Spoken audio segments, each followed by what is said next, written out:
this is a sort of image you've done during the winter when it's cold and there's nothing much on television but football and athletics and what else is on these days.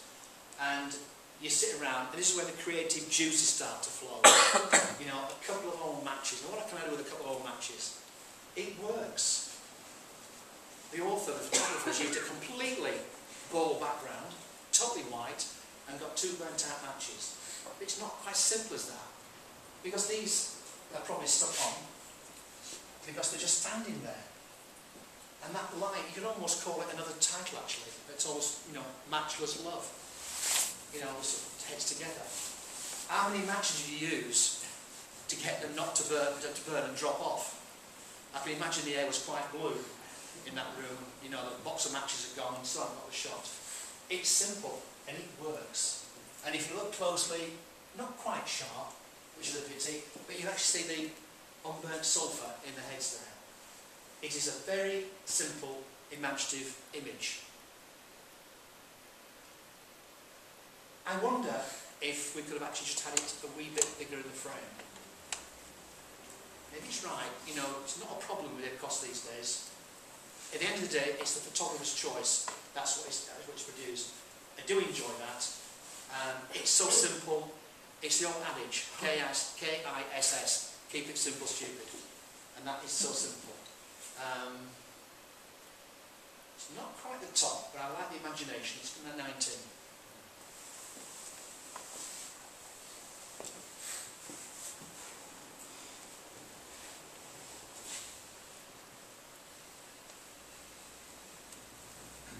We seem to be getting quite a bit of this genre of photography nowadays.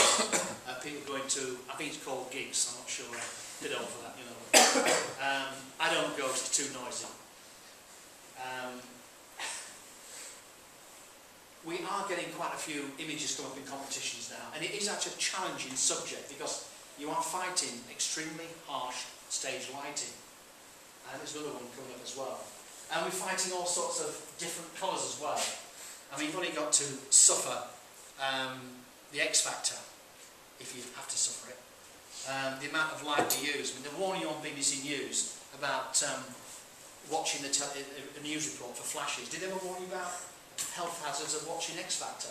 The amount of flashing lights. But you have got this sort of odd lights coming in. It's only to the effect of light that they're using. There's a lot of dynamic feeling of this image. You know, the guy is there singing his, well, screaming his heart out probably. You can see the tension all the way through the neck. You really feel, you can almost hear the noise coming out. Strong lighting behind. You can just about see the drummer in the background, nothing else. And you've got all these hands up, and then you've got a couple of people who shouldn't really be doing what they're doing. 2 mobile phones with the images on. That sort of sets the story. It would have been nice to have another one down here. So you got the magic 3. You know, we can't we? But I really feel there's a lot of tension in that image.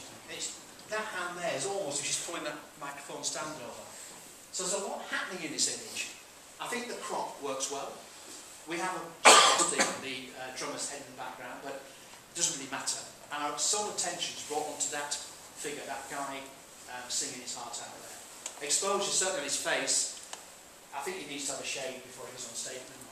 He's got the earrings as well. What he hasn't got is these earplugs. They use these radio things. I'm not sure quite what they do. When it gives the words over, I'm not sure, but he hasn't got those in. A lot of interest there. 18.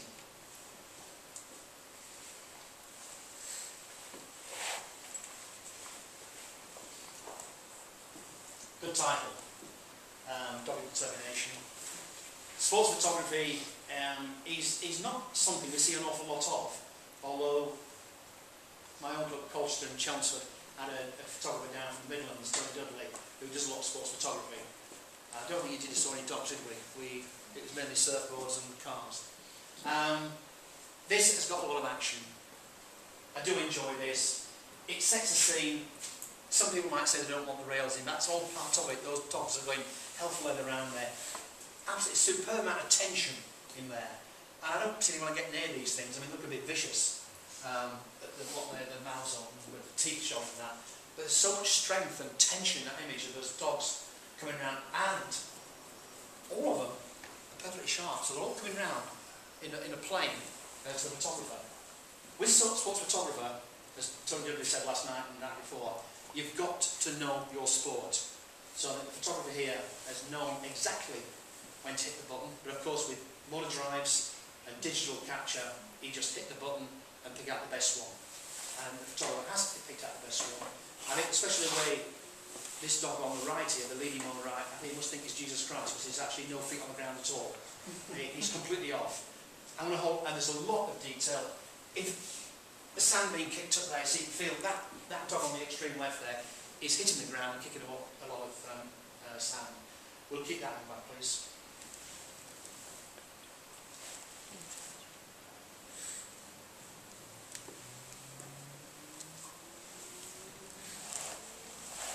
People often say when you see water images, especially so probably inexperienced people, is that, well, what shutter speed do you do? Well, you can never give a shutter speed, because the faster the water's going, the faster the shutter speed. You've really got to go and try, look at your screen and see what you're getting. And I'm not one for cotton wool water. Does anybody read outdoor photography? One or two of you. They seem to love, Steve Watkins loves soft cotton wool images. I don't personally like them. I like to see a little bit of detail. I think the photographer here has given us that. We've got this tremendous force of this water coming down.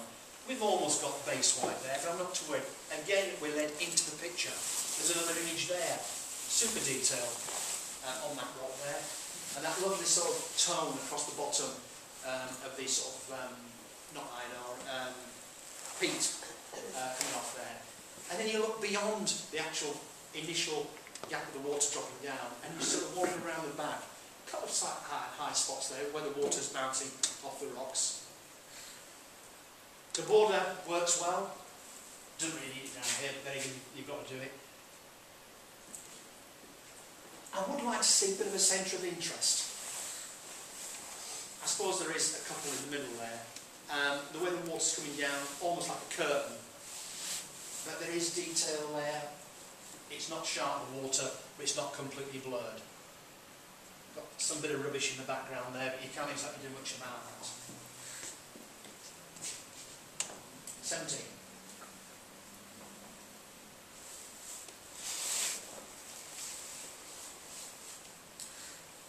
We keep hearing how the bee population is diminishing with what's happening around. But I think the photographer here, once again, knows their subject. A good bit of macro work, an excellent piece of macro work. Yes, it's going down the focus down here because the depth of field is actually so minute. But the critical part, the important part of this, is actually the head and the top of the chest there, the back of the bee, and the detail where it's actually hanging on and collecting nectar. Quite a contrasting colour. We've got the very, very bright yellow, we've got the sort of bright pink, and I do enjoy the depth of field where it actually just drifts out to that, almost echoing the petals that go out in the background, and they're completely out of focus. So depth of field, as I said, is very, very tight, very sharp, but the important bits are sharp. Even this detail in the wings, a little bit falling off there. It's just a pity, in a sense, we've got quite a bit of dead area on the right-hand side. Could the photographer, and I emphasise the word could, we have moved round to just fill that frame a wee bit more on the right hand side. But I do appreciate they don't hang around for you. The lighting's quite strong, so we've got the sort of the strong highlights on the bee's eyes there. But it has been very, very well handled. This is one where I think could do with the key line, because we are beginning to lose it on the top, certainly the right hand side. It's only at a very minor point.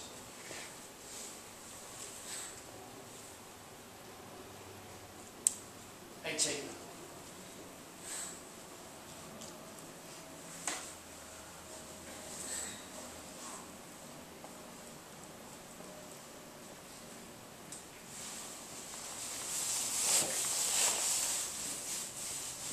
Powerful portraits of this geisha girl, and it's setting contacts with all the sort of Japanese hieroglyphics all around it. I find that just a little bit on the bold, strong sides, because it's drawing my eyes and attention away from this, the geisha girl there, which is a pity really. I wonder, could we have actually lost some of that? Now, whether we have lost it in post-production or not, and again, it's probably positioning. Could we position ourselves slightly better and concentrate just a little bit more on the girl? I won't want it to go into a portrait format, full frame, because I think they've lost all this detail of the outfit she's wearing. I'm not too worried about the exit sign on the left-hand side, because that's more in tone with the image. I do find that this red one on the right-hand side is very dominant. I think if you lose that, you could almost lose that, which does a crop. Even the top is white, it's still not detracting from the detail of that face. And the detail on there is very, very good. Single cat's right in the eye.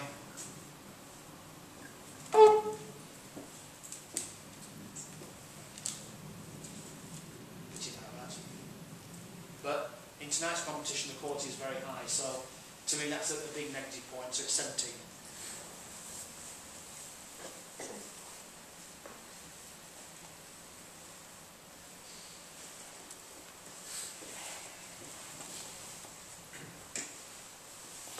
It's not the same guy. It's a pity when you get sometimes two of the same sort of genre quite close together, because you do actually sort of think back to what the previous one was. I feel this one hasn't quite got the dynamics of the previous one, because I think we really could feel and hear that guy singing. This guy's sort of lost. We got the predominantly red background, the lighting, and then this very strong spotlight just backing him up. And then we've got literally a sea of hands. And I don't think this has got quite as impact on me as the previous one. There's obviously the photographer wasn't as good a position. Whether it was taken on a mobile phone and they just got what they got, I don't know, I haven't got a clue. But I feel this hasn't got quite the impact. I just feel we really sort of, we got the single guy there, the singer, and he's almost monochrome in a sort of sea of red.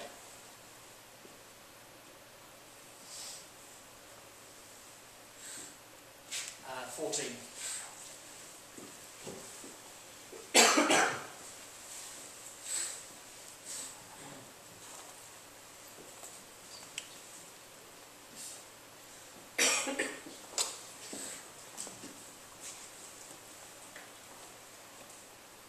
Judge a couple of weeks ago saying we do tend to get a lot of boat pictures around here, don't we? You know, it's pretty obvious, isn't it, really, where we're in.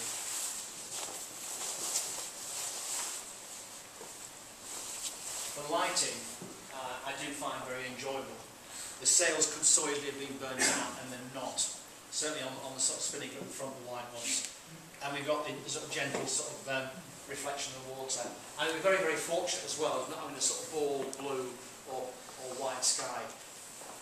You were very lucky in getting this sort of almost stormy, not 100% dramatic sky, but it gives that sharp contrast between the sails of the boat and the actual sky itself. We've got that middle band of blue and white, normal sky in the middle, which works. We've got a bit of a clutter in the background of the land, wherever it's been taken, whether it's Malta, I'm not sure. Buildings here and that, but we are drawn in to that boat. Now, whether the person was on land or on another boat, I'm not sure. I think it's been framed well. Probably could have done with just a little bit more at the front, at the bow end. We've got quite a lot, but then it could have put that sail over. And if you were shooting from a boat, I do appreciate that I've done it. It's not easy. You're moving around, so I think the photographers were, done a very good job here. So the lighting's been handled well. It's almost got sort of a feeling of softness to it, although everything's sharp down there, you can actually see the people. But I do think it's got sort of softness, almost as being a bit of Brian Beanie treatment, or heading towards Brian Beanie treatment, I'm not sure.